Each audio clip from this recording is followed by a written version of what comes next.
voiceover channels are getting millions of views right now by posting these 3D storytelling videos. And what's interesting is, most of them aren't using any complex setup or traditional editing. In this video, I'll walk you through the full workflow step by step using tools you can start with right away. Let's jump in. Welcome to AIChief. I'm Clay Fletcher. Now let's start with the first step. Every video starts with a strong idea, and instead of guessing what might work, we can use ChatGPT to generate ideas based on formats that are already performing well. I'm inside ChatGPT right now. Here I'm using a prompt designed for high retention shorts. Now I'll click generate, and just like that, we get a list of ideas. For this demo, I'll choose one that's easy to visualize and works well for storytelling. Now that we have the idea, we can move to the next step and turn it into a full video. Now we take that idea and use it to generate everything we need for the video. That includes the script, the visuals, and even the animation prompts. I'll paste the next prompt here and insert the title we selected earlier. Then click generate.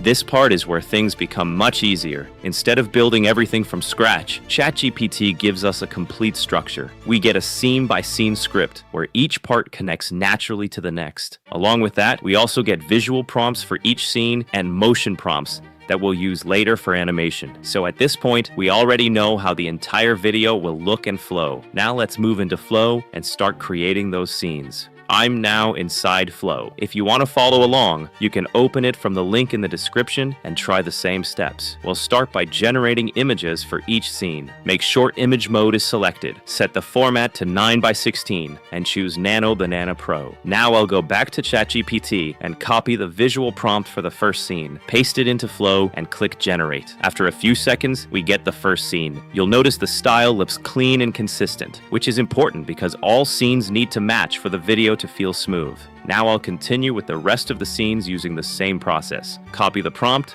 paste it, and generate. Once all the images are ready, download them, and we'll move to the next step. Now we take those images and turn them into videos. Switch to video mode inside Flow. Select frames, keep the format at 9:16, and choose VO 3.1 fast. Now I'll upload the first image. Then I go back to ChatGPT and copy the motion prompt for that same scene. Paste it here and click generate. Now the image becomes a moving scene. The motion is subtle, the camera movement feels natural, and everything stays consistent with the original style. That's exactly what we want for this type of content. Now I'll repeat the same process for all the remaining scenes. And once that's done, we'll have all our video clips ready. We need to add the voice. I'm using ElevenLabs for this step. I'll copy the script from ChatGPT and paste it here. Before generating, I'll clean it up by removing scene labels and extra spacing so it reads like a natural narration. Now I'll choose a voice that fits the tone of the video. Click generate. Let's listen to a quick preview. You go underwater just to hold your breath.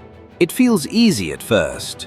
After a few seconds, your body isn't panicking yet. The pacing sounds good and the tone feels natural, so I'll export it as an MP3. Next, we add background music to support the video. I'm using Pixabay for this. Search for something simple like cinematic or ambient tracks. Pick one that matches the tone of your video and download it. Now we're ready to bring everything together. I'm now inside CapCut. First, upload all your clips, the voiceover, and the background music. Start by placing the voiceover on the timeline. Then trim any small gaps so the pacing feels smooth and continuous. Next, add your video clips and align them with the voice. This step is straightforward. Just match what you see with what you hear. Once everything is aligned, add your background music. Lower the volume so it supports the voice instead of overpowering it. And finally, add a fade out at the end so the video finishes cleanly. At this point, your video is complete. You go underwater just to hold your breath. It feels easy at first. After a few seconds, your body isn't panicking yet, but carbon dioxide is already building up. Now your chest tightens. That urge to breathe? It's not lack of oxygen, it's CO2 rising. Your brain is reacting to acidity.